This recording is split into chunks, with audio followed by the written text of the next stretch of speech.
reunidos aquí para estudiar la palabra de Dios y damos la bienvenida nuevamente a cada uno de ustedes porque nos gozamos con la presencia de ustedes y también el Señor se agrada con que estemos aquí en su casa de oración.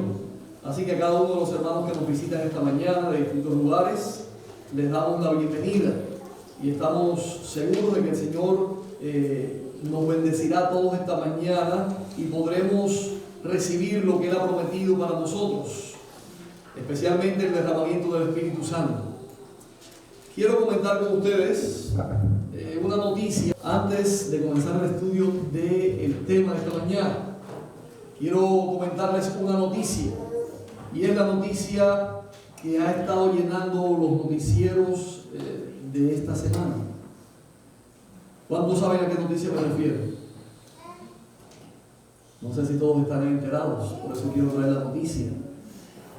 Es la quiebra de dos bancos importantes en este país. ¿Cuántos sabían de esa noticia? Algunos lo saben. El Silicon Valley, allá en California, uno de los bancos que tiene un gran activo, o tenía un gran activo de miles y miles de millones de dólares. Y que en ese banco se depositaban especialmente las compañías que trabajan con informática, con tecnología, distintas compañías extranjeras y también nacionales, con millones y millones y miles de millones de dólares. Y ese banco tan poderoso fue a la quiebra, cayó en quiebra y cerró completamente. También otro banco en Nueva York, ahora no recuerdo bien su nombre, estaba tratando de recordarlo pero no recuerdo, pero también como consecuencia de la crisis cayó en quiebra. Entonces, en el año 2008 sucedió eso. Cayó primeramente un banco importante y luego en una cadena sucesiva comenzaron a caer otros bancos y cayó en la quiebra la economía de este país. Quiero decirles que esto tiene que alertarnos, porque es posible que la economía de este país en este momento vaya completamente hacia abajo. Está profetizado que la economía de este país caerá completamente. Antes de que llegue la última crisis, la marca de la bestia, la última prueba para el pueblo de Dios, va a venir una crisis económica en este país.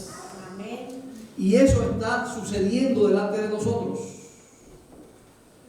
No sabemos hasta dónde va a llegar, ni sabemos si esto va a dar lugar a cumplimientos proféticos como la marca de la bestia y que nadie pueda comprar ni vender, pero ese es el plan que el enemigo tiene y eso es lo que está tratando de llevar adelante. Estábamos hablando ahorita en la lección acerca de cómo podemos prever o prepararnos para la crisis.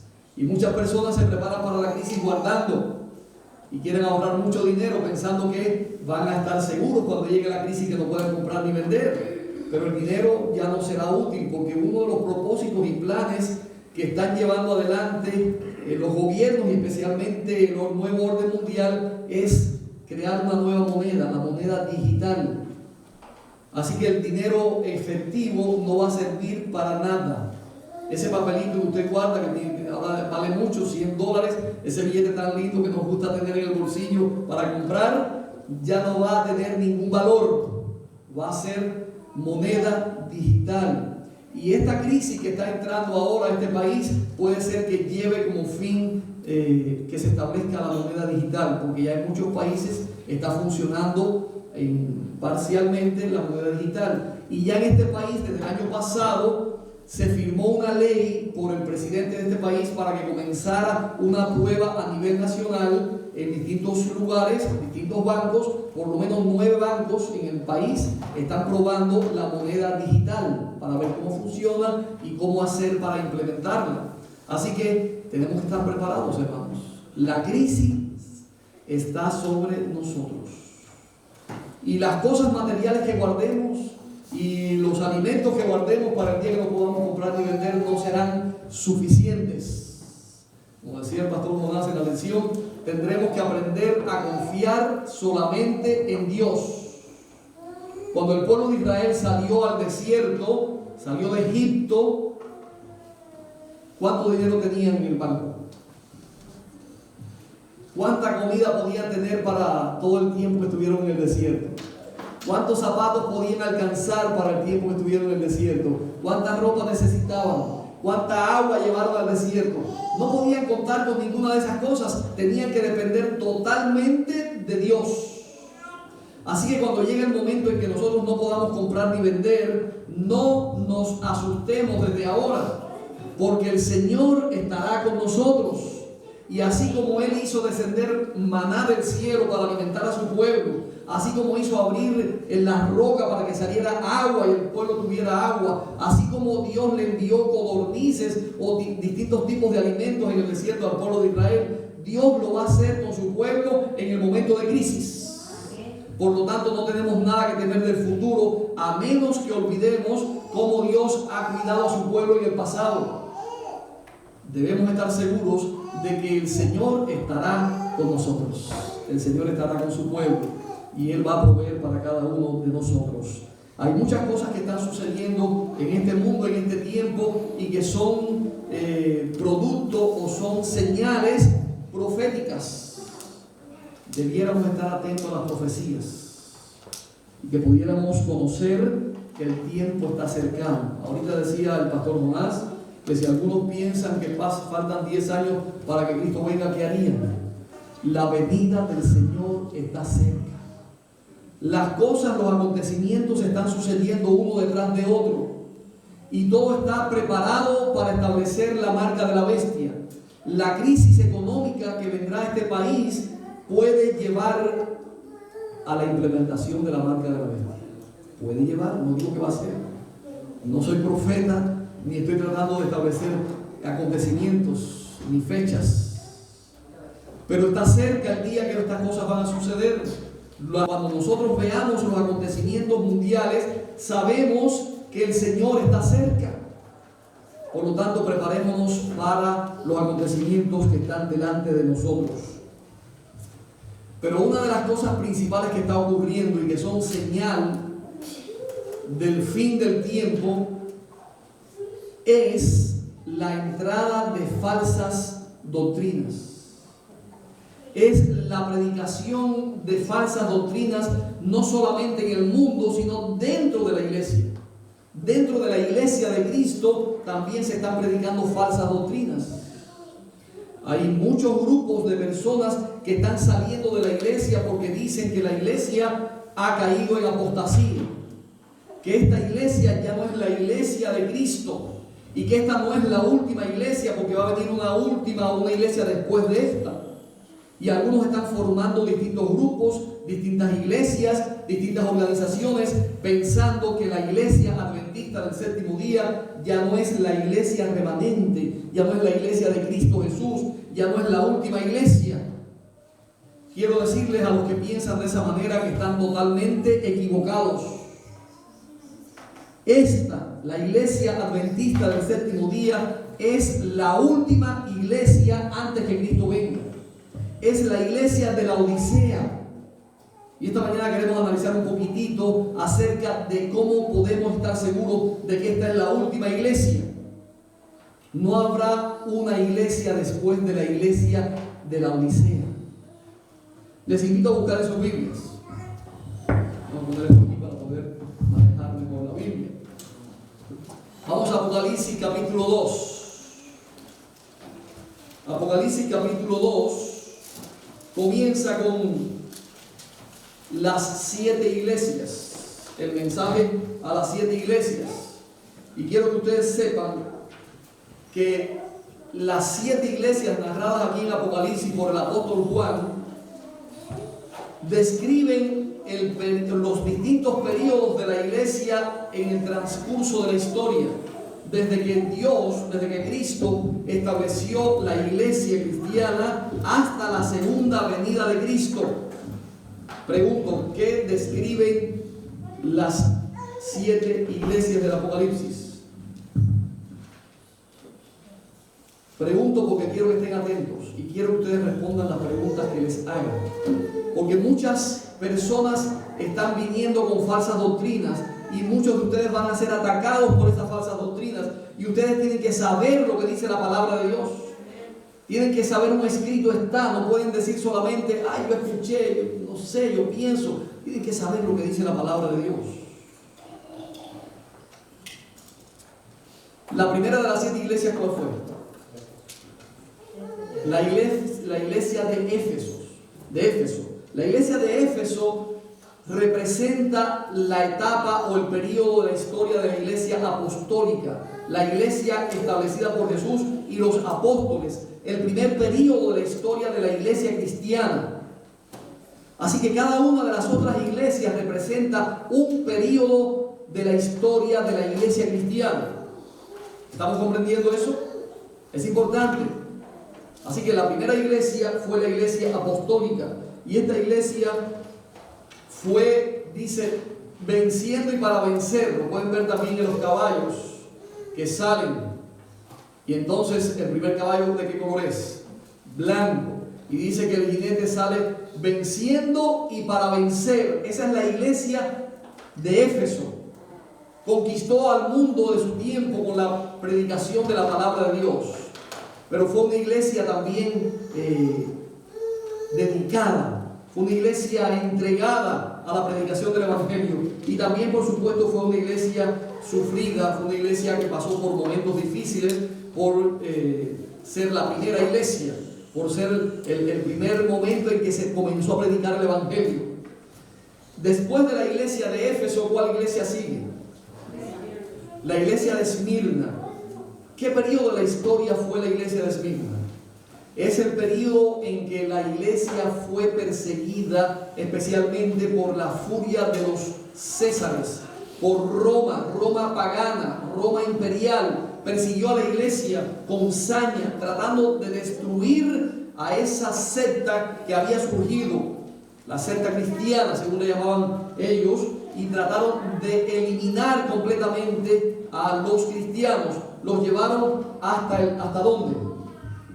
Hasta el circo romano. Y en el circo romano, allí perdieron su vida muchos miles de cristianos. Y no solamente en el circo romano, también eran crucificados en las calles, eran clavados, empalados en distintas formas, en distintos lugares.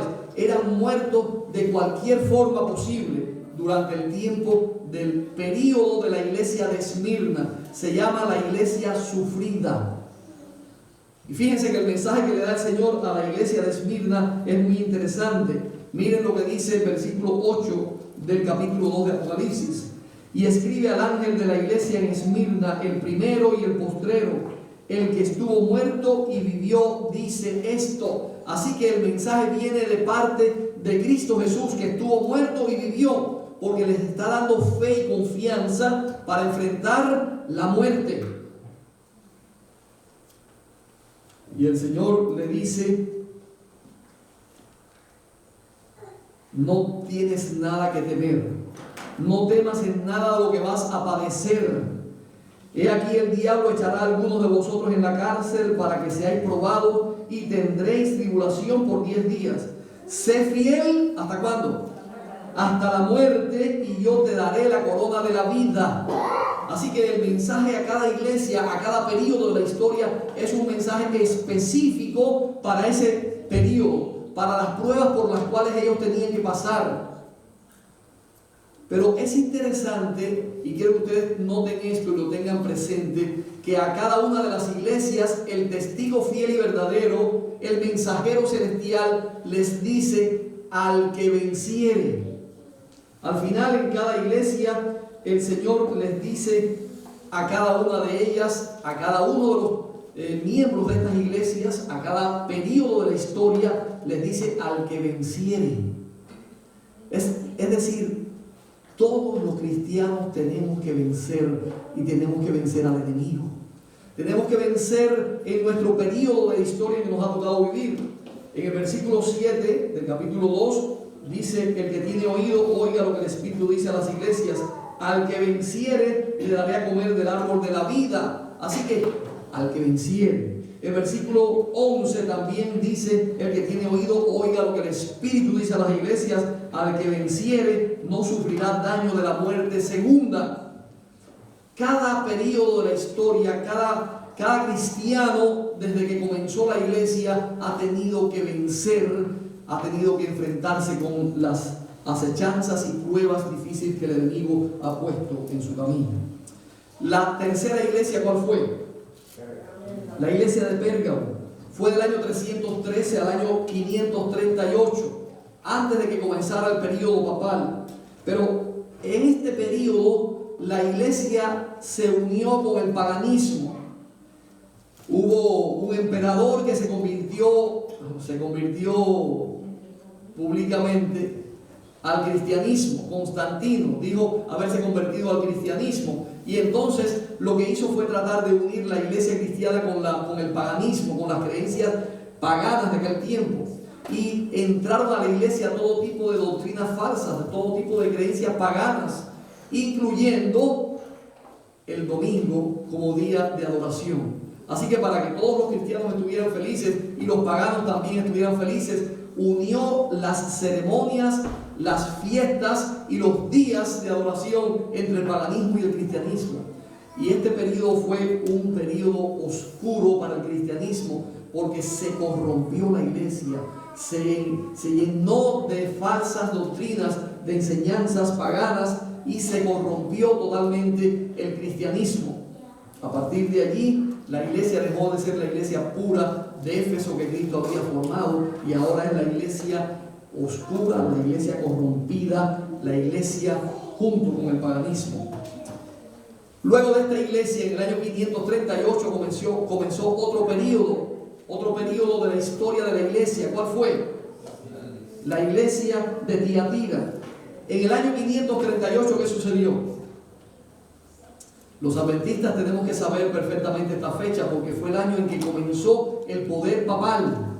Fue el año en que el papado tomó el poder como el gobernador principal de Roma, como el máximo pontífice. Se le llama actualmente el pontífice máximo.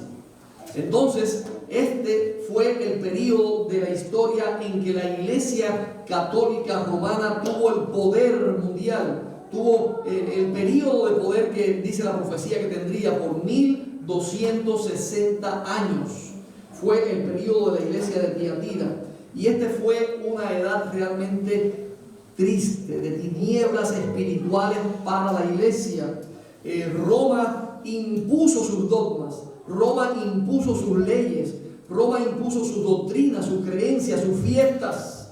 Dice que cambiaría los tiempos y la ley, o trataría de hacerlo, porque no tiene autoridad ni poder para hacerlo. El poder solamente que estableció la ley de Dios es el único que puede cambiarla, y dice que nunca la cambiará porque es eterna y permanece para siempre. Así que el poder papal, el poder que surgió en el año 538, trató de cambiar la ley de Dios, los tiempos y todas las cosas para imponer una nueva religión, un nuevo orden mundial, una nueva iglesia mundial. No sé si eso nos está haciendo resonancia en los oídos, porque parece que eso es lo que están tratando de hacer nuevamente.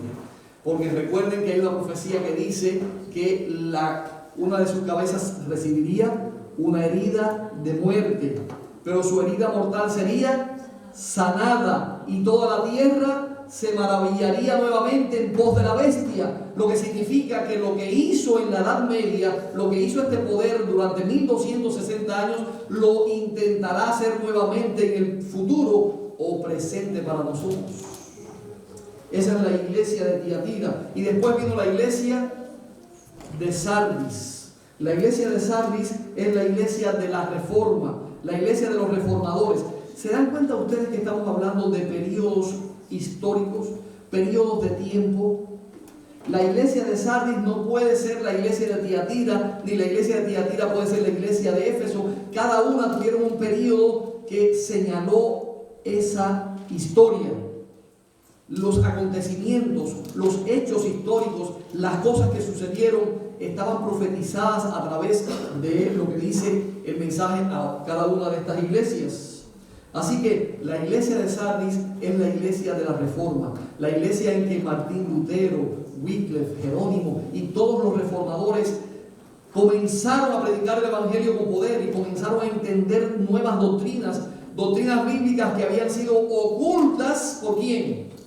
Por el poder papal, por el poder de la edad oscura, que donde tuvieron la iglesia encadenada, la Biblia encadenada. La Biblia no podía ser estudiada públicamente, la Biblia no podía ser ni predicada, ni estudiada, ni publicada de ninguna manera. Incluso dice Martín Lutero que él encontró una Biblia en uno de los conventos donde estuvo, estaba encadenada y entonces tenía que ir allí para estudiarla. No podía tener la Biblia en cualquier lugar, solamente estaba en un lugar encadenada y allí tenía que ir para estudiar. Hermanos, nosotros hoy tenemos el privilegio de tener la Biblia con libertad. ¿Cuántos de ustedes tienen la Biblia? ¿Cuántos no tienen una Biblia? Ninguna mano se levanta, porque todos tenemos Biblias. Es más, tenemos en nuestra casa a veces una colección de Biblias, varias Biblias de distintas ediciones, de distintos años, de distintas traducciones, de distintas formas. Tenemos varias Biblias y es bueno que lo tengamos, es bueno que podamos tener varias traducciones de la Biblia para comparar una con otra, porque lo que el diablo hizo, lo que hizo el poder papal con la edad oscura en los años del poder papal, en los años de la supremacía papal, en los años del 538 hasta el año 1798, ellos eliminaron el estudio de la Biblia, pero ahora están haciendo lo contrario. ¿Cuál es la estrategia ahora de la iglesia ecuménica, de la iglesia papal? Hacer que todos tengan Biblias, pero hacer que las Biblias estén confundidas. Están introduciendo las doctrinas falsas aún dentro de la Biblia, la palabra de Dios. Y aunque esto es cierto, no tenemos que tener temor de estudiar la palabra de Dios. ¿Saben una cosa?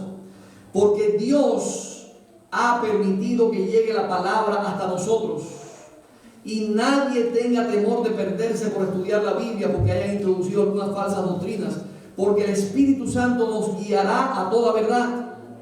Y el Espíritu Santo, que ha permitido que tengamos la palabra de Dios, también permitirá que encontremos la verdad en su palabra. Así que no tengan temor de estudiar la palabra de Dios. No tengan temor ni escuchen a aquellas personas que digan que ya la Biblia no se puede confiar en ella. Hermanos, el único libro en el cual podemos confiar en este tiempo es la Biblia, la palabra de Dios. Sigue siendo la palabra de Dios.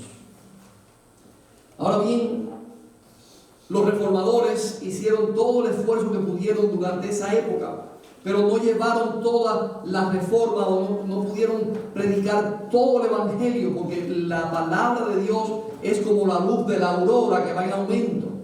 Así que se fue desarrollando y el conocimiento de la palabra de Dios poco a poco. Cada uno de los reformadores, cada uno de los estudiosos de la Biblia fueron llevados a una verdad, fueron guiados para avanzar en el conocimiento de la verdad de la palabra de Dios. Pero aún no había terminado la reforma. Así que después de esto comenzó la iglesia de Filadelfia. La iglesia de Filadelfia significa del amor fraternal. Es interesante que este periodo de la historia es un periodo en el cual hubo muchos cumplimientos proféticos. El periodo de la iglesia de Filadelfia fue el periodo de un despertar religioso a nivel nacional en los Estados Unidos y a nivel mundial. Se llama el tiempo del despertar religioso. Y comenzaron a predicarse muchas profecías a través del mundo, en distintos lugares, por distintos hombres, que comenzaron a estudiar las profecías, comenzaron a estudiar la palabra de Dios y comenzaron a ver acontecimientos que estaban ocurriendo en su tiempo. La caída de las estrellas, el terremoto de Lisboa, la noche oscura, distintas profecías comenzaron a cumplirse en este periodo de tiempo. Y por lo tanto hubo un gran despertar y un gran interés en el estudio de la profecía y la palabra de Dios. Pero también dice algo interesante a la iglesia de Filadelfia que quiero leer y no quiero pasar por alto. No he podido tocar todos los detalles de cada una de las iglesias porque si no el tiempo no nos alcanzaría. Pero quiero tocar un detalle en la iglesia de Filadelfia. Dice allí, versículo 5. 7 del capítulo 3. Capítulo 3 de Apocalipsis, versículo 7. Escribe al ángel de la iglesia en Filadelfia. Esto dice el santo, el verdadero, el que tiene la llave de David, el que abre y ninguno cierra, y cierra y ninguno abre. Así que comienza diciendo allí que es el que abre y nadie cierra, el que cierra y nadie abre. Es algo, un mensaje importante. ¿Por qué? Porque en el versículo 8 dice: yo conozco tus obras, he aquí he puesto delante de ti una puerta, ¿cómo? Abierta. Así que primero dice que Él es el que abre y ahora dice que pone una puerta abierta. Y dice: la cual nadie puede cerrar, porque aunque tienes poca fe, has guardado mi palabra y no has negado mi nombre. Así que el Señor en la iglesia, en el período de esta iglesia, hay una puerta que se abre. ¿A qué puerta se refiere? Muy bien, porque la profecía de Daniel 8:14 decía que hasta 2300 tardes y mañanas luego el santuario será purificado. Y en este periodo de la historia se cumplió esta profecía, los 2300 años, cuando el santuario comenzaba en su periodo de purificación. El día de expiación era el día de purificación del santuario. Y se cumplió específicamente el 22 de octubre de 1844, cuando Cristo pasó del lugar santo al lugar santísimo. Así que la puerta que se abrió, según dice allí, es la puerta del lugar santísimo. Y dice el Espíritu de Profecía que los que estaban adorando al Señor en el lugar santo, cuando se abrió la puerta del lugar santísimo y el Señor pasó al lugar santísimo, todos le siguieron. Bueno, los que le siguieron, porque hubo un grupo que se quedó en el lugar santo y no siguieron a Jesús al lugar santísimo. Y entonces dice que los que se quedaron sin seguir a Cristo Jesús comenzaron a recibir la influencia de un espíritu que no era el espíritu de Dios, sino del enemigo, y que les confundió y los dejó en tinieblas. Pero nosotros sabemos que se abrió la puerta del lugar santísimo y que Cristo pasó al lugar santísimo y la puerta del lugar santo se cerró.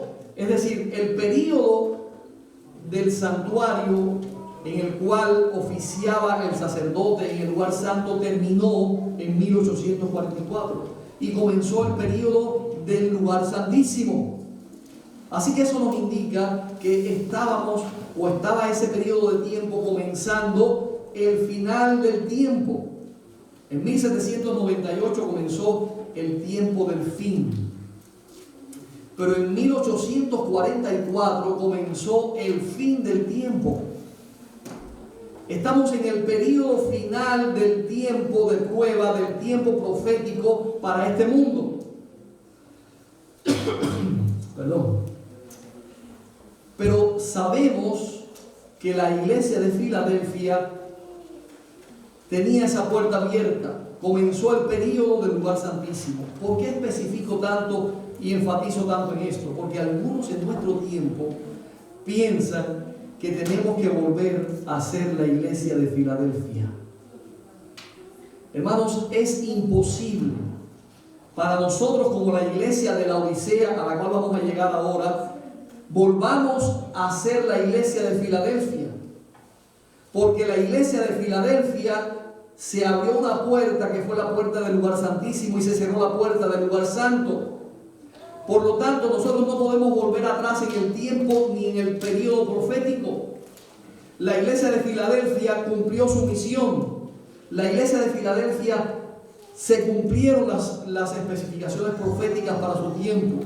Por lo tanto, nosotros no podemos, como iglesia de la Odisea, volver a la iglesia de Filadelfia. Tenemos que seguir adelante en el periodo que nos toca vivir. Entonces llegamos al versículo 14 del capítulo 3, la iglesia de la Odisea.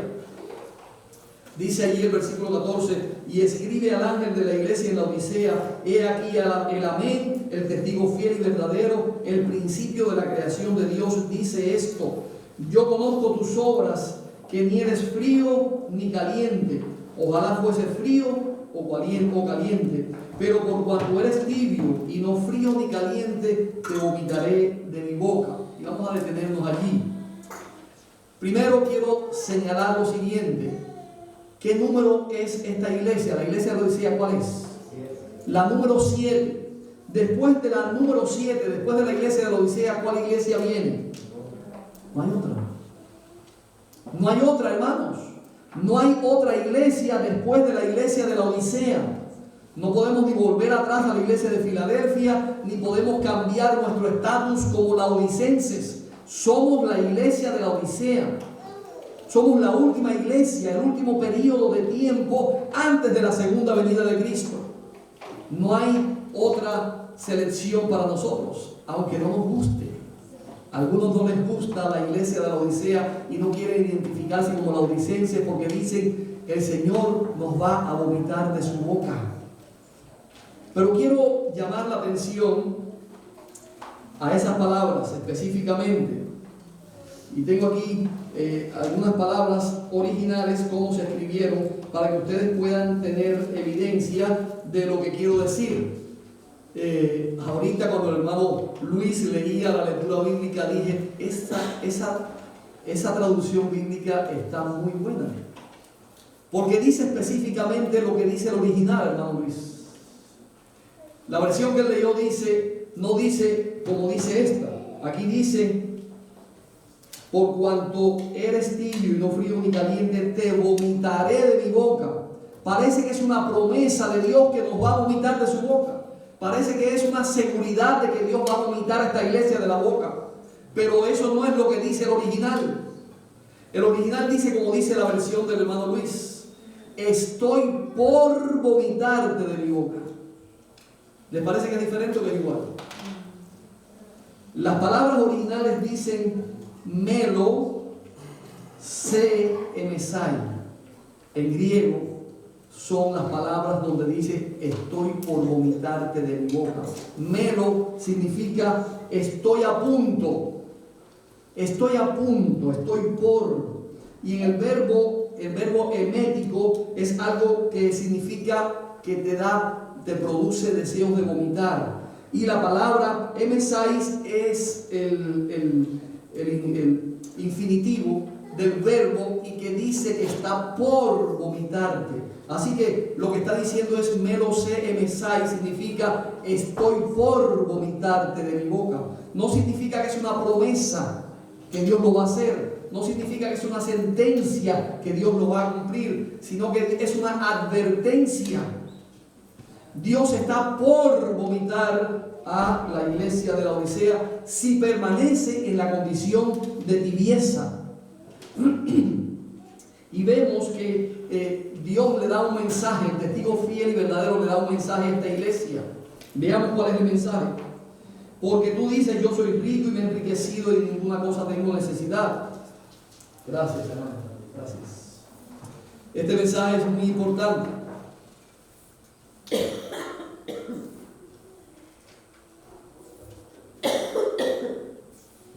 Primero señala la condición de la iglesia. ¿Cuál es la condición de la iglesia? La iglesia de Laodicea piensa o cree que es rica, pero no es rica solamente en asuntos materiales, es rica espiritualmente hablando, porque ha recibido de Dios muchas bendiciones, ha recibido el conocimiento de la palabra de Dios, ha recibido el conocimiento profético. Por eso dice, soy rica y me he enriquecido y de ninguna cosa tengo necesidad. Pero el Señor le dice, pero tú no sabes que eres un desventurado, miserable, pobre, ciego y desnudo. Es una condición lamentable, es una condición triste, es una condición deplorable en la que el testigo fiel describe a la iglesia de Laodicea. Pero saben que en realidad esa es nuestra condición. Porque pensamos que siendo adventistas del séptimo día tenemos el conocimiento de la verdad. Conocemos la verdad profética de la segunda venida de Cristo. Tenemos también el espíritu de profecía que Dios ha enviado para esta iglesia. Porque una de las características de la última iglesia o la iglesia que el diablo sale a perseguir, ¿cuál es?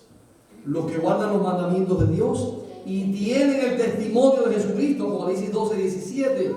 El testimonio de Jesucristo es el espíritu de profecía.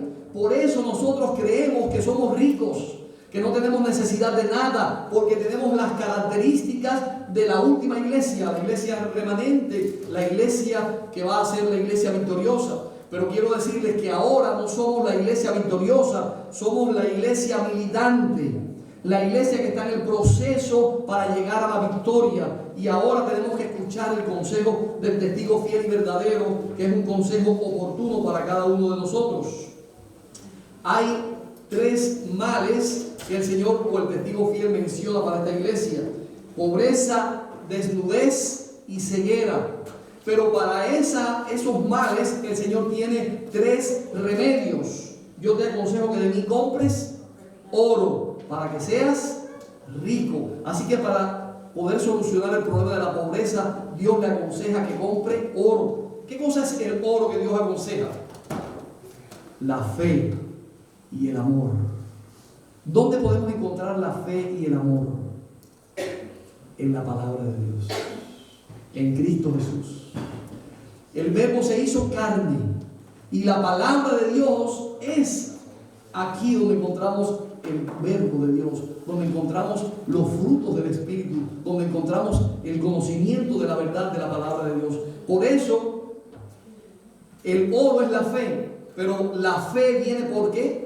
Por el oír ¿qué? La palabra de Dios. Por lo tanto, una de las cosas que necesita la iglesia de la Odisea es el estudio de la palabra de Dios, es el conocimiento de la palabra de Dios, es poner en práctica la palabra de Dios. Por eso el testigo fiel te dice que necesitas comprar oro afinado en fuego, que es la palabra de Dios, la fe y el amor de Cristo Jesús. También dice que la iglesia final tendrá la fe de Jesús, los que guardan los mandamientos de Dios y tienen también la fe de Jesús. Es importante estas características. Pero además del oro, ¿qué le dice el testigo fiel que necesita para corregir ahora el problema de la desnudez? Que te vistas con vestiduras blancas. ¿Qué son las vestiduras blancas? La justicia de Cristo, la justicia que no tenemos nosotros, la justicia que viene de Cristo Jesús. ¿Qué significa la justicia de Jesús? Significa que nuestras obras, por mejor que nosotros queramos ser, por más obedientes que seamos, esas obras no nos ameritan la salvación. No somos salvos por nuestras propias obras, no somos salvos por nuestros propios méritos, somos salvos solamente por la justicia de Cristo Jesús. Él es la justicia perfecta y Él nos quiere cubrir con su manto de justicia. Pero eso no significa que no tenemos que obedecer la palabra de Dios. Porque si me amáis, guardad mis mandamientos. Y todo aquel que dice que me ama y no guarda sus mandamientos, el tal es mentiroso. Por lo tanto, los mandamientos están ligados a la justicia de Cristo. ¿Guardó Cristo los mandamientos? Amén. Cristo guardó los mandamientos. Fue obediente a su Padre. Por lo tanto, nosotros tenemos que aprender también la justicia de Cristo. Es obediencia a la ley, a la palabra de nuestro Dios. ¿Qué más? ¿Qué otro recurso, qué otro remedio nos da el testigo fiel ahora para nuestro problema de ceguera? Que unjas tus ojos con colirio. ¿Qué cosa es el colirio? ¿Qué significa el colirio?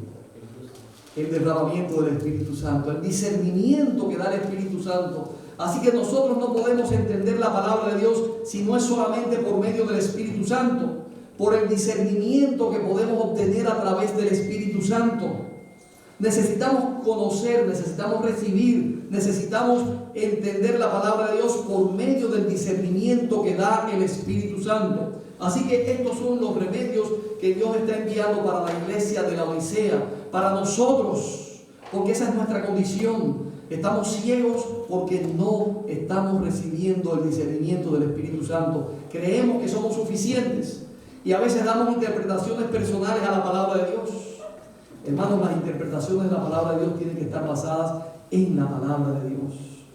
Un escrito está a la ley y al testimonio. Si no dijeren conforme a esto, es porque no les ha amanecido. ¿Qué significa la ley y el testimonio? Lo mismo que Apocalipsis 12:17. Los que guardan los mandamientos de Dios y tienen el testimonio de Jesús, a la ley y al testimonio. guardan los mandamientos y tienen el testimonio, la palabra de Dios y el espíritu de profecía. Eso es a la ley y al testimonio. Hermanos, necesitamos comprobar nuestra fe, nuestras doctrinas por la palabra de Dios y por el testimonio de Jesucristo a través del espíritu de profecía. No solamente el espíritu de profecía es el testimonio de Elena G. White a través de la profeta que Dios mandó mensajes para la iglesia. Todos los profetas son el testimonio de Jesucristo. Todos los profetas que Dios utilizó en el Antiguo Testamento son los testigos de Cristo Jesús. Y muchos de los profetas también del Antiguo o del Nuevo Testamento, algunos de ellos no escribieron nada en la Biblia. Encontramos profetas que no escribieron nada en la Biblia, como Juan el Bautista. ¿Escribió algo Juan el Bautista? No escribió nada, ni dio ninguna profecía aparentemente. Pero era un profeta de Dios, y dice Jesús que de los nacidos de mujer, ninguno mayor que Juan el Bautista. Así que, hermanos, los profetas de Dios hablaron siendo inspirados por el Espíritu Santo, tanto en el pasado, en el Antiguo Testamento, como en el Nuevo Testamento, porque todos los que escribieron el Nuevo Testamento fueron profetas. Mateo, Marcos, Lucas, Juan, el apóstol Pablo, Timoteo, todos los que escribieron algo en el Antiguo Testamento, todos los que dieron mensajes fueron profetas de Dios. Y quiero decirles que los profetas no solamente, o el espíritu de profecía no es solamente predecir el futuro o decir cosas que van a ocurrir. El espíritu de profecía es la predicación de la palabra de Dios. Las personas que reciben el espíritu de profecía son aquellos que predican la palabra de Dios. Por eso necesitamos estos tres remedios: el oro, que es la fe; las ropas blancas, que son la justicia de Cristo; y el colirio, para que nuestros ojos sean abiertos a la verdad del Evangelio. ¿Qué iglesia viene después de la iglesia de la Odisea? Algunos dicen, incluso yo prediqué un tema hace algún tiempo, que le puse como título: de la Odisea al remanente. Y algunos piensan que el remanente es una iglesia aparte de la Odisea, que el remanente es una iglesia que se va a salir de la iglesia adventista o de todas las demás iglesias y se van a unir en el remanente. Porque es cierto que Dios tiene un pueblo remanente disperso en distintas partes del mundo, en distintas religiones, en distintas iglesias. Hay fieles que van a venir al conocimiento de la verdad cuando se derrame el Espíritu Santo, cuando se dé el fuerte pregón. Pero eso es una cosa diferente a decir que la iglesia, la última iglesia, va a ser la iglesia remanente. No, la iglesia remanente, la palabra remanente, ¿qué significa? Lo que permanece, lo que queda, el residuo. Cuando usted toma, por ejemplo, un líquido espeso, un líquido que está mezclado, y usted lo deja que se asiente, ¿qué queda debajo? Eso que queda debajo, ese residuo, es el remanente. Queda, es lo que permanece, es la esencia, es la flor innata, es el verdadero material que da lugar a todo lo demás. Ese es el remanente. Por lo tanto, las personas que salen de la iglesia pensando que esta iglesia es apóstata, pensando que esta iglesia ha caído en apostasía, que esta iglesia Cristo la desechó porque la va a vomitar de su boca, pensando que esta iglesia es tibia y no es fría ni caliente, pensando que ya esta iglesia cayó en apostasía y salen de la iglesia para formar otra iglesia, ellos dejan de ser el remanente, dejan de ser parte del remanente, dejan de ser parte de la iglesia que permanece, que Cristo estableció. Porque esta iglesia fue establecida por Cristo Jesús. Esta iglesia de la Odisea es de origen profético. Es una iglesia que Dios, que Cristo trajo a la existencia con un propósito, con el propósito de dar el mensaje final a este mundo. Y fíjense lo que le dice al final a la iglesia de la Odisea. No es a la iglesia de la Odisea, es que tengo otros versículos en mi mente que no los quiero compartir ahora, pero voy a decirles, porque este tema lo voy a ampliar y profundizar esta semana en una presentación que voy a hacer en el canal, y que va a llamarse Alza tu Luz. Lo presentamos la semana pasada. Dijimos la semana pasada que vamos a comenzar con este nuevo programa. Este programa se llama Alza tu Luz y va a salir esta próxima semana la primera grabación. Y les voy a demostrar a través de este estudio que vamos a tener que esta iglesia vino a la existencia proféticamente. Una iglesia que vino con el cumplimiento de la profecía. Como mencionamos ya, la iglesia de la Odisea es la última iglesia. Eso es profético. Somos la iglesia de la Odisea, la última iglesia, la séptima iglesia. Pero también la profecía de Daniel 8:14 dice que después de 2300 tardes y mañanas, el santuario sería purificado. Y esta iglesia, la iglesia adventista, surgió a partir de esta profecía de los 2300 años, Daniel 8:14. Pero además de eso, esta iglesia estaba profetizada en Apocalipsis capítulo 10. Y lo voy a profundizar y explicar mucho en este programa que vamos a tener. Y este programa o esta primera presentación se va a titular La iglesia adventista no es Babilonia. La iglesia adventista no es apóstata. La iglesia adventista no ha apostatado de la fe de Jesús. Y la iglesia adventista no ha sido desechada por Dios. Porque hay muchas personas que hoy están pensando que la iglesia adventista ha sido desechada por Dios.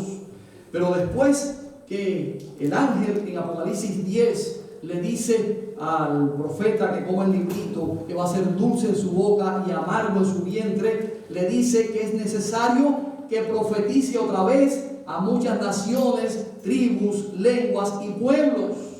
Y ese es el mensaje de la iglesia adventista del séptimo día. La iglesia, Dios ha llamado a esta iglesia para predicar ese mensaje al mundo entero. Y es el mensaje de los tres ángeles.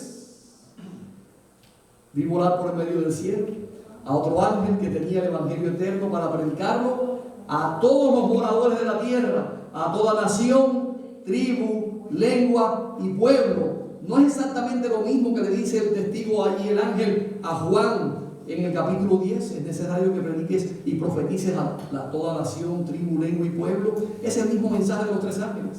Es el mismo mensaje de Apocalipsis, de Mateo 24:14, donde dice que es necesario que este evangelio sea predicado a todo el mundo. Ese es el mensaje de la iglesia adventista. Esa es la última iglesia que Dios trajo a la existencia con un mensaje, con un origen profético y con un mensaje profético. No habrá otra iglesia después de la iglesia adventista del séptimo día que tenga un mensaje para el tiempo del fin. La iglesia adventista se convertirá en la iglesia remanente, porque es cierto que la iglesia está en apostasía. Perdón, es cierto que hay apostasía en la iglesia, no que la iglesia está en apostasía. Es diferente decir que la iglesia apostató a decir que hay apóstatas dentro de la iglesia. Es diferente a decir que la iglesia tiene una falsa doctrina, a decir que han entrado falsas doctrinas en la iglesia. La iglesia tiene la doctrina verdadera. La iglesia tiene el mensaje de Cristo Jesús para este tiempo. La iglesia nunca apostatará de la fe, ni dejará de ser la iglesia que Cristo trajo para el tiempo del fin. Voy a leerles un par de notas antes de terminar porque el tiempo se me acabó. Pero en el programa Alza tu Luz voy a profundizar y explicar y leer muchas citas más del espíritu de profecía y también de la Biblia para explicar que la iglesia adventista es la iglesia remanente y que será la última iglesia que Dios traiga a este mundo. Dice aquí esta nota en el capítulo 6 del libro titulado La iglesia remanente. Este libro es del espíritu de profecía de Elena G. White. Se titula La iglesia remanente. Les aconsejo que lean este libro. ¿Cuántos sabían del libro La iglesia remanente? Estoy seguro que casi ninguno lo sabía. Es un libro importantísimo. Se titula La iglesia remanente. Busquen ese libro y léanlo. Si no lo tienen físicamente, lo pueden leer en internet. Usted lo puede buscar hasta en Google. Usted pone libro La iglesia remanente por Elena G. White y usted lo va a encontrar, lo va a poder leer. También puede bajar la enciclopedia o la biblioteca adventista y poder leer todos los libros del espíritu de profecía. Dice en el capítulo 6: testifico ante mis hermanos y hermanas que la iglesia de Cristo, por debilitada y defectuosa que sea, es el único objeto en la tierra al cual Él concede su suprema consideración. Hermanos, por debilitada y defectuosa que sea esta iglesia, es la única iglesia en este mundo, el único objeto en el cual Dios concede su suprema consideración. No se deje engañar diciéndoles que hay que salir de la iglesia. No se deje engañar diciéndoles a algunas personas que hay que salir para formar otra iglesia, porque esta iglesia ha sido desechada. Dice el espíritu de profecía que es el único objeto al cual Dios concede su suprema consideración: la iglesia remanente, la iglesia adventista del séptimo día. Dice más: aunque existan males en la iglesia, ¿existen males en la iglesia? ¿Existen cosas malas en la iglesia? ¿Existen falsos pastores? ¿Existen falsas doctrinas? ¿Existen personas que no aman? ¿Existen personas que niegan la fe de Jesús? ¿Existen personas que son hipócritas? Existen todo tipo de personas dentro de la iglesia. Eso es cierto. Pero dice aquí: aunque existan males en la iglesia, y los habrá, ¿hasta cuándo? Hasta el fin del mundo. Esta ha de ser luz en estos postreros días. Hermanos, la única iglesia que tiene la luz de la verdad es la iglesia adventista del séptimo día. Las demás iglesias están en tinieblas. Y si te sales de la iglesia adventista, llegarás a estar en tinieblas.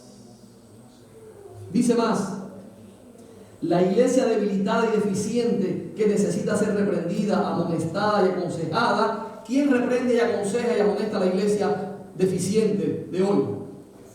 El testigo fiel y verdadero que acabamos de ver a la iglesia de la Odisea. Tú eres miserable, pobre, ciego, desnudo. El Señor le dice este mensaje de amonestación a la iglesia, pero es un mensaje de amor, porque el Señor le da un mensaje también de arrepentimiento. Le dice a la iglesia: por tanto, yo te aconsejo que te arrepientas y que compres. Y si la iglesia no tuviera solución, si la iglesia de la Odisea, si la iglesia adventista no tuviera solución, Dios no le daría un mensaje de arrepentimiento. Por lo tanto, Dios le está dando una solución. Dios le dice: todavía tengo esperanza, estoy por vomitarte, pero si tú cambias, si tú te arrepientes, yo no te voy a vomitar. Dice más: la iglesia debilitada y deficiente, que necesita ser reprendida, amonestada y aconsejada, es el único objeto de esta tierra al cual Cristo concede su suprema consideración. En el mundo existe solamente una iglesia que esté actualmente en la brecha. ¿Qué cosa es la brecha? En el hueco que se ha abierto, en lo que se ha perdido del evangelio. La única iglesia que permanece en la brecha, tratando de cerrar esa brecha, tratando de presentar la verdad bíblica, tratando de guardar los mandamientos de Dios y la fe de Jesús y el testimonio de Jesucristo, es la iglesia adventista del séptimo día, es la iglesia remanente. Dice: la única en el mundo, que existe solo una iglesia que esté actualmente en la brecha, reparando el muro, reedificando las ruinas. Y cualquier hombre que llame la atención del mundo y de otras iglesias a esta iglesia, denunciándola como Babilonia o como apóstata, que significa lo mismo, hace una obra que concuerda con la del acusador de los hermanos. Cuando alguien llama a la iglesia adventista que es Babilonia o que es apóstata y hay que salirse de la iglesia, ¿con quién se unió? Con el acusador de los hermanos. ¿Quién es el acusador de los hermanos? Satanás. Hermanos, estas son palabras de Dios, palabras verdaderas. Tenemos que estar atentos porque este mensaje está llegando hasta nosotros en nuestros días. Sálganse de la iglesia. Ya la iglesia apostató, la iglesia es Babilonia. Pero aquí dice el espíritu de profecía que los que prediquen eso se están uniendo al acusador de los hermanos, se están uniendo a Satanás, se están uniendo al enemigo de la iglesia.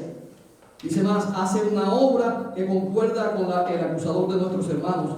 Es posible que se levanten entre nosotros hombres que hablen cosas perversas, que expresen los mismos sentimientos que Satanás quisiera ver diseminados en el mundo acerca de los que guardan los mandamientos de Dios y tienen la fe de Jesús. Esa es la acusación de Satanás. Eso es lo que quiere hacer Satanás: acusar al pueblo remanente. destruir a la iglesia que predica la verdad, destruir a la iglesia que predica los mandamientos de Dios y tiene la fe de Jesús, traer dudas sobre la iglesia, traer acusación contra la iglesia. Esa es la obra de ¿quién? De Satanás. Cualquiera que predique ese evangelio no ha sido enviado por Dios. Y tengo unas notas tremendas, impresionantes acerca de esto que les voy a decir después. Pero ahora dice aquí, no hay bastante trabajo que hacer, es una pregunta. No hay bastante trabajo que hacer para satisfacer vuestro celo en la obra de presentar la verdad a los que están en las tinieblas del error. Como personas designadas para administrar recursos y capacidades, habéis estado invirtiendo mal los bienes de nuestro Señor al diseminar el error. Hermanos, si usted se dedica a escuchar o a predicar estos mensajes de que la iglesia es apóstata, de que la iglesia es Babilonia, de que hay que salirse de la iglesia, estás empleando mal el tiempo y los dones y talentos que Dios te dio. Y les voy a leer después en el programa que les dije una cita que dice: si alguien predica que la iglesia es Babilonia y que hay que salirse de la iglesia, no le des la bienvenida, no le digas bienvenido, porque Dios no lo ha enviado. Es un mensaje serio, pero es un ataque real de Satanás contra su iglesia. Hermanos, esta es la última iglesia. Esta es la iglesia remanente. Esta es la iglesia traída por Dios, traída por Cristo Jesús, para anunciar el último mensaje de amonestación al mundo. Aunque haya apostasía, aunque haya falsas doctrinas que se han introducido en la iglesia, eso no significa que la iglesia ha caído de su posición. Eso no significa que la iglesia haya dejado de ser la iglesia verdadera. Cristo Jesús está en su iglesia. Ojalá que nosotros podamos entender que somos la iglesia, la niña de los ojos de Dios. Y Él va a defender y cuidar esta iglesia. Esta iglesia que ahora es la iglesia militante, pronto será la iglesia triunfante. Va a haber apostasía. Sí, la profecía dice que hasta el 80% o más de la iglesia va a apostatar. La mayoría de la iglesia va a apostatar de la fe. Pero los que son el remanente, ¿dónde van a estar? Dentro. Van a permanecer. El remanente permanece. Si a ti te echan de la iglesia por predicar esto, por predicar la verdad presente, y predicar la verdad presente no es predicar contra la iglesia, dicho sea de paso, porque algunos dicen que predican la verdad presente y se dedican a predicar contra la iglesia, contra los pastores, contra la doctrina adventista, siendo o habiendo sido adventistas del séptimo día. Esos son los que han apostatado de la fe. Pero si tú eres expulsado de la iglesia por predicar que Cristo viene, por predicar que hay que salir de las ciudades, por predicar el mensaje de reforma pro salud, por predicar que hay que guardar los mandamientos, por predicar el santuario, si alguien te echa de la iglesia o te borran de los libros de la iglesia, tú no has sido borrado de la iglesia remanente, porque tu nombre está escrito en el libro de la vida. Pero si tú te vas voluntariamente de la iglesia, y si tú comienzas a atacar a la iglesia de Dios, si tú comienzas a volcar tus cañones contra la iglesia, tú te has convertido enemigo de la iglesia de Dios. Te has convertido en parte del acusador de los hermanos. Por lo tanto, hermanos, no le digamos bienvenidos a estas personas, porque Cristo Jesús no los llamó. Y dice el Espíritu de profecía, deberían quedarse en su casa y callarse la boca. Ojalá que nosotros podamos responder al llamado de Dios y ser fieles a la iglesia a la cual Dios nos ha llamado. Es la iglesia cristiana que Cristo fundó, la iglesia remanente, la iglesia de la Odisea, que pronto será la iglesia triunfante. Que Dios les bendiga, es mi deseo y oración esta mañana.